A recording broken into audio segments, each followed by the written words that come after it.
Hello and welcome to the Wise Why. This morning I am joined by the incredible, patient, kind Louise Demetriou. I hope I got that correct. And I apologise right now to Louise because I may have the sneeze because the sun is out and I've got hay fever. But as usual, the show is not about me. It is about my guests. So straight over to I can't even speak this morning. Straight over to Louise, and please introduce yourself. Hi, Kirsty. Thank you so much for having me on. I'm a neuro-based executive coach for HR leaders, and I'm also the founder of a HR consultancy called Culture Code. When I'm not working, I live in York. We moved up from London about 18 months ago. I've got two lovely children in secondary school and a husband, and we love life up north. I can imagine your accent, though. Your accent isn't southern, is it? No, I was originally from Yorkshire, so it feels like I've moved back home, which is Awesome. lovely. Can you talk a little bit about that move? Because it's quite a big decision to move south. So, you've moved south. I don't know what you've done here. And then you've moved back. Now, I've lived in Yorkshire. I lived in a little place called Goole, and I loved it. And I actually worked in York in Boots, selling goodness knows what, including Sandertone. So I know where you are quite well. But if you could explain what brought you down to London and then what took you back and the reasons why you went back. So I moved down for university. I studied sociology because at that age, I think when you're 18, it's very difficult to know what it is you want to do as a career. I knew I loved people. I loved psychology. I loved learning about behaviours and why people do what they do. So I studied sociology in a London university, and my intention was always to move back up. And then I got a job. I got a job after uni in a HR department for Odeon Cinemas. And it was a temporary role. I'd never heard of HR and I didn't know what to expect. It was a temp role. I thought, well, okay, let's see how this goes. And within three months of joining that department, I loved it. And they sponsored me to do the professional accreditation. So I did a master's and finished that within 2 years whilst working and working my way up in the department. And that was the start of my HR career. That's incredible. And of course, you're still helping people I'll come back to the second part of that question in a minute, but you're still doing HR coaching consultancy today. What can you explain what you do now? Because that through thread is incredible. Yeah. So as I said, I was thrown into, I didn't really know what HR was. I then I loved what I did. I loved I just loved being around people, being able to advise them and help them. And then I worked my way up in various different companies. And I ended up in a role where I was in a senior position. And I started questioning whether HR was really what I wanted to do. It became, now looking back, I can say I was at burnout stage. It was right before the pandemic. I was in an organisation where my values didn't align with theirs. It was what I would call now toxic. It was quite a toxic culture. And being in a very senior position in that organisation in HR is assumed to be the function that creates culture. And it's kind of HR's job. So it's HR's job to create culture, when actually, in fact, it is the senior leadership of those organisations that create the culture by the way they behave and the way they live out the company values. And I just found a real disconnect between my own personal values and those of the senior leadership. And then that obviously created this environment where I was at near burnout. So I decided to leave. I took quite a big decision. I didn't know what I wanted to do, but I knew I didn't want to work there anymore. And I left. And that was just before lockdown. I then had a bit of breathing space and I was like, okay, I know I want to run my own business, but I don't know what I want to do. So I was able to use that time to homeschool the children and just take a breath. And it was during that time that I came across Techpixes, which is where we met. And I thought, well, this is a fantastic opportunity to learn a different skill. And just for anybody that doesn't know what Techpixes is, it's a program that helps women with social media skills and digital skills so that they can either return to work or set up a business after a career break. So I thought, well, I know I want to set up my own business. I'd love to do something different. I'll join the program. And that's what I did. And then it was during this program, I absolutely loved it. I think you were on my cohort. I think we're on the same cohort. Yeah. And it was during that time that the founder, Joy Foster, introduced neurocoaching to the program. And it was once a week where she would do a group coaching session and she would introduce us to the concepts of neurocoaching. And neurocoaching is using or understanding how your brain is wired. So it's using those neural pathways in the brain, understanding why you think the way you think, getting to the root of your beliefs about things, and then understanding how that can affect your decisions, your actions, and your results. So I like to sum it up as a deeper, more powerful coaching session where you get that permanent transformation. And I think that's the key.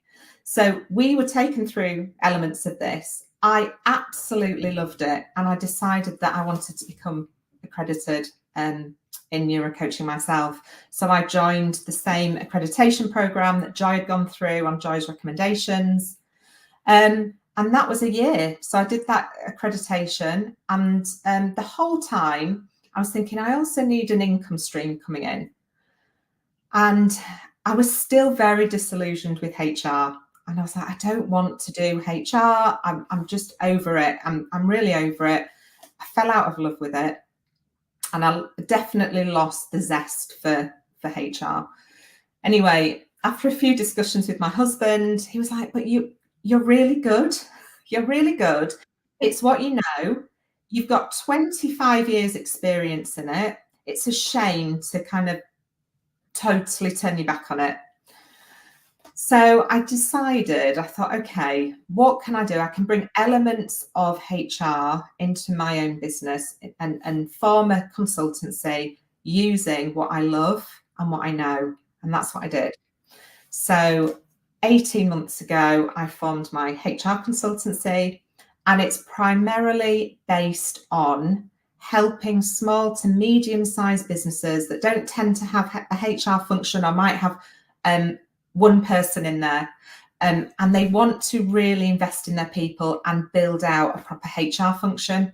And that's what I do now. So I help. It's predominantly tech and digital companies. And I help them at those scaling stages where they don't have all the infrastructures and processes. And it's around the culture piece. Because I think if you can help the senior leaders create culture right at the beginning of their business journey, how much easier is it going to be for that then to just grow and flourish? And it's so much easier than when you get really big to try and infiltrate that culture in the organization. So I've just rebranded my company only last week, and it's now Culture Code, which I'm really excited about. So that's one of my businesses.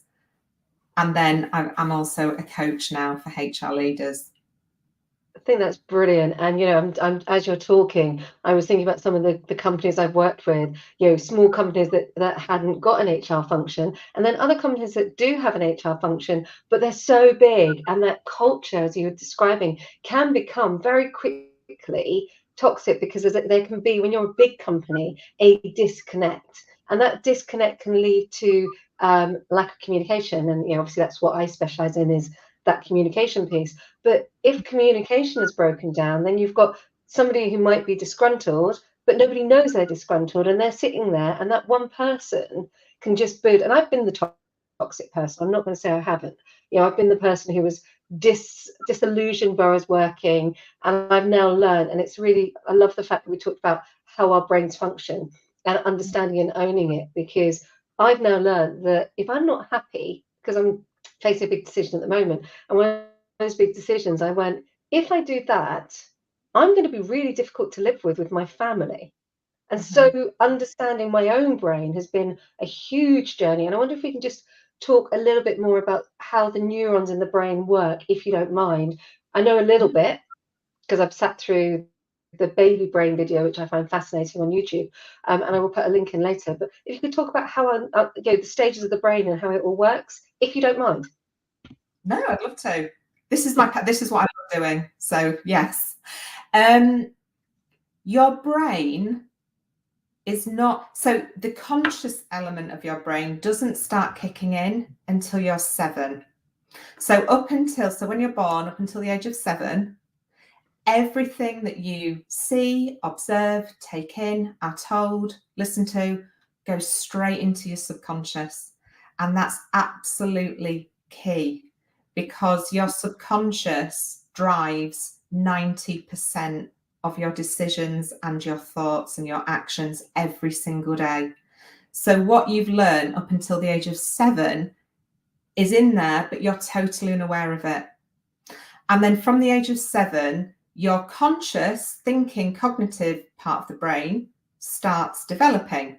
And that's when you see 8-year-olds, 9-year-olds, 10-year-olds, teenagers question, and you can see them pondering and I'm not sure about that, when they used to just believe whatever they were told.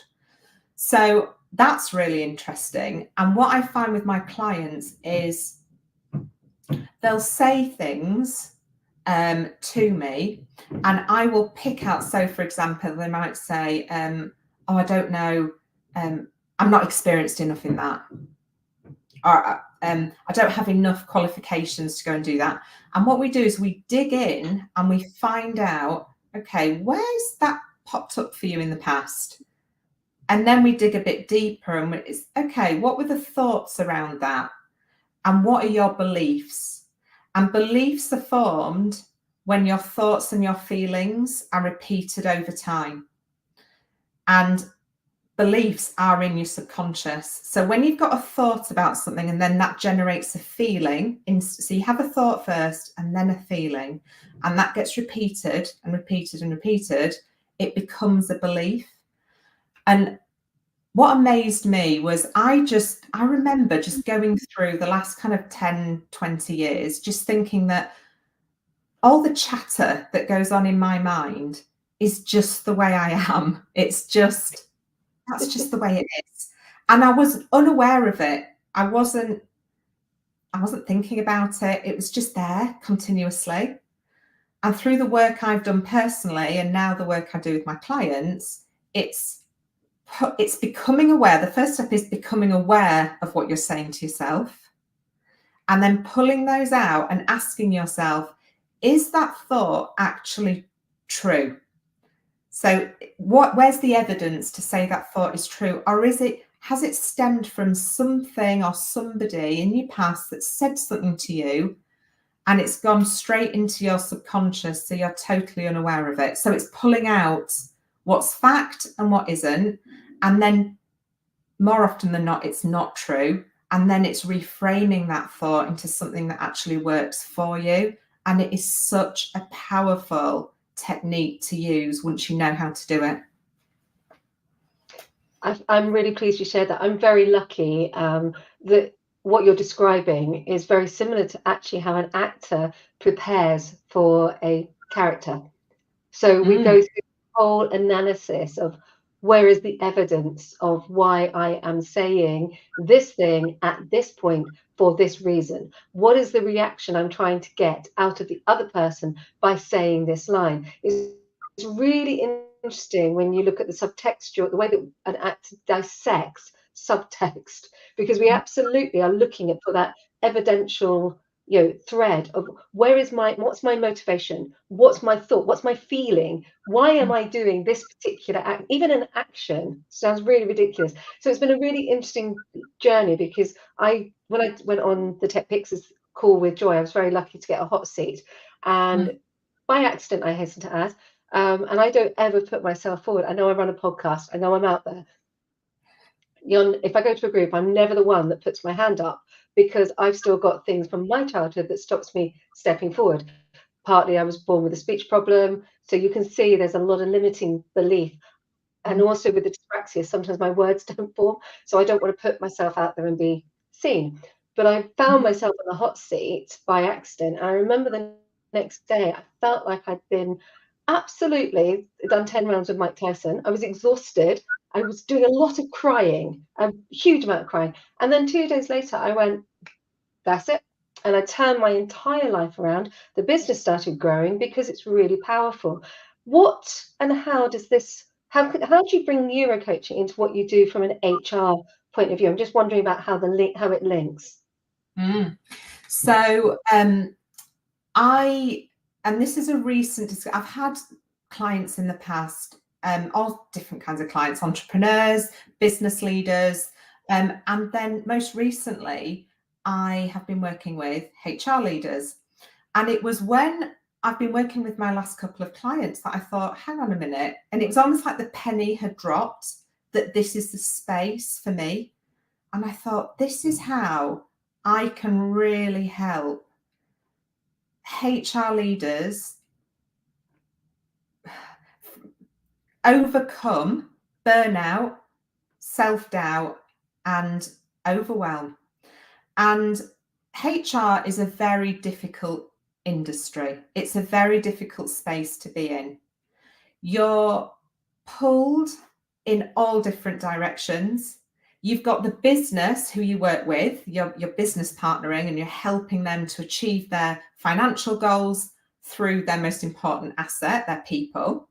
So you're working alongside them, but you've also got the employees and team members who need your support. So how I used to feel is I'm being pulled here in all directions. I've got to do what the business would like me to do, and I'm there to support them. But I've also got to be supporting and that well-being kind of piece around team members. So it's a very, very difficult position. And, you know, I think especially since lockdown, HR have had a tough gig, a very tough gig. You know, there's that whole remote working they had to adjust to. They've now got businesses where, you know, their leaders are saying, we want everyone back in the office, but yet the team members are most productive at home. So it's like, how do we navigate all these challenges in the workplace at the moment? And there's so many workplaces that are, if we go back to what we were saying before, quite toxic. And employees, I think now, especially since lockdown, are starting to realize that what's the most important thing for them is not salary is important, and it always will be, of course it will, but it's not the most important thing. It's now about meaning, purpose. It's about career progression and feeling like they're achieving and growing in the role. So HR leaders have had to kind of take all this on board with the changing and dynamics of the workforce and what their motivations are now, and just try and influence the business to understand this in order for them to grow. So my neurocoaching, getting back to your question, and the way that helps is I help these leaders who feel totally burnt out, who feel anxious, who feel overwhelmed with all these challenges they've got going on. I help them understand who they are as a person, what their purpose is, what their true values are, what their strengths are, what they love doing, where they're getting blocked. So what are these blockers in terms of their thoughts and their beliefs that are stopping them from actually achieving these visions and this goal that they have for themselves? And then once we've got that, okay, how can we then move forward? So it's creating a path for them to live an incredible life. And that's what I absolutely love doing. And I think with my background as well, I totally understand them and I get their challenges. I think that's really important, that I think what you just said there, that last bit, you really understand them. I think, if I think back to my clients and the people I work with, they're either engineering, tech, they've got jargon language which they need to simplify. And it's that thing of, I understand them because I've been a salesperson, and that connection is a really important thing as a small business owner, is that human connection. And I think, it's a really interesting point you just said. I'll go back a little bit and understand, because 18 months ago you moved up to York, so that's quite a big decision. It was a huge decision. Our intention was never to live in London for as long as we did. So we lived there for 25 years. So I lived in London more than I did in Yorkshire. Our children were brought up there, so we had a fantastic community. I lived in Greenwich. I don't know if you know Greenwich, but it's a fantastic place to live. I was around the corner in Surrey Quays. I know Greenwich really well. Okay, excellent. So it was very difficult to move away because the community there was so fantastic. And then lockdown hit. So we were always thinking we'd like to move somewhere outside of London. Lockdown hit. And then, like many people, we thought, okay, is this now the time to move and start a new life somewhere else? And we just made that, we'd spent about 6 months having a look and seeing what areas we'd like to move to. And Cambridge was one of them. And then I saw we love property development programs. We love them. And our dream is to actually build our own home at some point. So I had all the self-build magazines come through during lockdown, and it was in there. I was just looking through, and I just saw this land for sale in York. And it wasn't for us, but it was York that stood out for me. And I just remember sending a photo of this to my husband at work. And I said, how about York? And he just said, yes, immediately. And also, my mum lives nearby, so she lives half an hour away, which is so lovely for us to be near here. And I've got a sister that lives in Manchester, so it made sense that if we moved up there, we'd be closer to family, it's the most important thing to me. It's my top value. So yeah, I think that was the main driver. And York's beautiful. Yeah, I do. I absolutely love York, and we're facing that kind of decision right now of, do we stay, do we move, do we not move? I mean, I'm not changing the business, obviously, but there is that thing of, like, I'm not very good at staying in the same place for very long. And if you look at how many times I've moved, Surrey Quays, I was there for about 5 years. Then from Surrey Quays, actually, funnily enough, I moved to Yorkshire. I moved to Doncaster. And then from Doncaster, I moved to Goole. I know. So I did the same thing. I remember upping and going very, very quickly. And then from Yorkshire, I ended up down on the south coast. And then from the south coast, I ended up in Scotland. And it's like, so I moved around quite a lot. This is the longest I have been rooted anywhere. And I don't know if I could ever leave.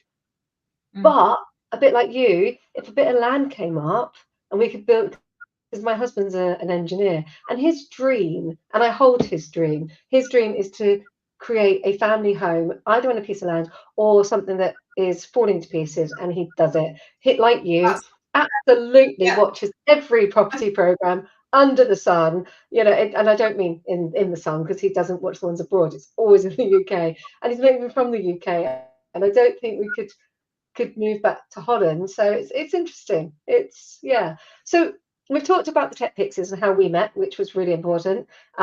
We've got obviously mutual friends that we work with and we collaborate with. But I'm wondering, apart from, we've talked about Joy, who else has really inspired you on your journey to get you to where you are today? Oh, that's a good question.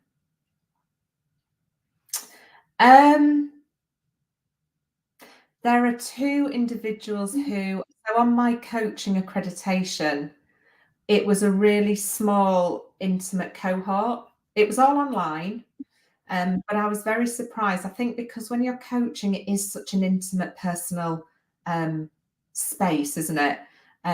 It's a safe space. Well, you'd hope that that's what's created when you're working with a coach. So when I was doing the accreditation, there was a cohort of 10 of us, and it was all online. but there were, you're drawn to certain people, aren't you? And there was two individuals who I was particularly drawn to, who had businesses already, and they wanted to bring coaching into their current businesses. And they were very successful businesses. And they have almost, I class them as my mentors now. And since the program finished, it'll be 2 years in July. And since it's finished, we've just formed a little group of 3 where we speak nearly every day. They're based in the US. I went to visit them for the first time in last November, which was amazing. We went to Florida and we all met together in person. And then they came to York to visit me last October. And yeah, I would say they've really inspired me, because I feel like they're almost a step ahead, because they've got, their businesses have been running for quite a long time. So I learned so much from them. And it's a lovely partnership. We've got a good support network. And I think that's the key, isn't it? When you're looking to move, change, grow, it's about having that support squad, whether it be accountability partners, mentors, friends, a coach, whoever it is, having somebody there who's next to you every step of the way. I think that's, for me, that's what's made the difference over the last couple of years. That's amazing. And talking about support squad, because that's a great link into here, because hey, I could have written that. We've had some support this morning. So Lisa has joined us. She's also a Techpixes, and she's from Skipton. I should have said that, so we'll have to get you guys to communicate. And Hayley, who is, Hayley, I'll give you a call probably later again. Hayley is one of my biggest support squads. I would be lost without this woman. She keeps me on track, a bit like Kayla Hall keeps me on track, a bit like Zoe keeps me on track. So I have these women at Joe, I could name them all. They keep me on track, and I need this connection, especially as a small business owner. So Hayley says, helping us find a path to an incredible life. What a beautiful statement. So it's a beautiful lot of community there and support. On that note, the tables get turned, and you get to throw a question at me. You've been in the hot seat for 27 minutes. It's been a fabulous conversation. You get to turn it around. Oh, I didn't sneeze either. You didn't sneeze, Kirsty, no. I would love to ask you, so you've mentioned your husband's vision. What's your vision? So that's really interesting. I have just, so my vision's just stopped, which sounds absolutely crazy, but something's happened, which means I need to adjust some things with my family, and my family has to be my priority. Now, that doesn't mean I'm changing anything, but my long-term vision is to launch a social enterprise where people who are homeless, people who are rehabilitating, people who are escaping domestic violence have a safe place to come. And it's a farm, and it's really exciting, and I really, really do want to do this. But life's got in the way, and it's thrown a curveball. And so my vision at the moment is to get my daughter through school.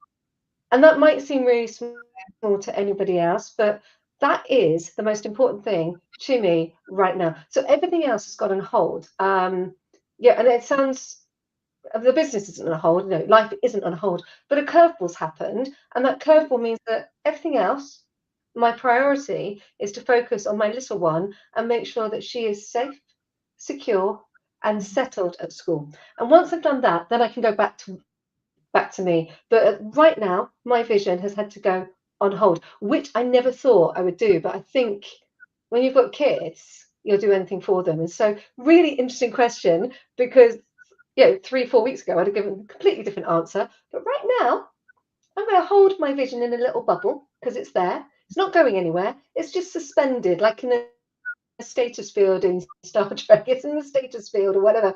It's over there.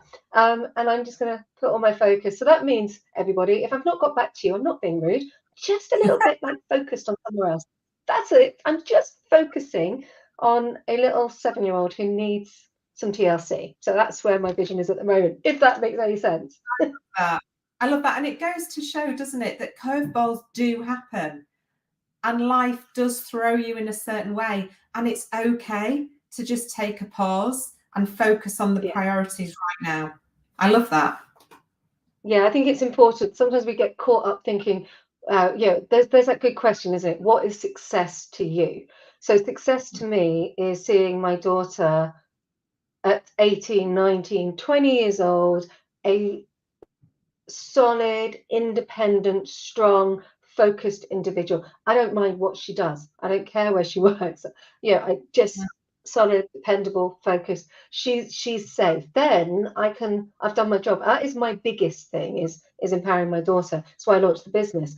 But it's interesting, isn't it? Because life does throw massive curveballs, and they can come at such a pace that you just weren't expecting it. Yeah, I love that. So Thank thank you you. so much for your I have thoroughly enjoyed talking to you. Make sure you put your links in the bottom and we can share them, because you are incredible at what you do. Neurocoaching does change your entire life. So thank you for your time today. Thank you so much, Kirsty. I've loved it.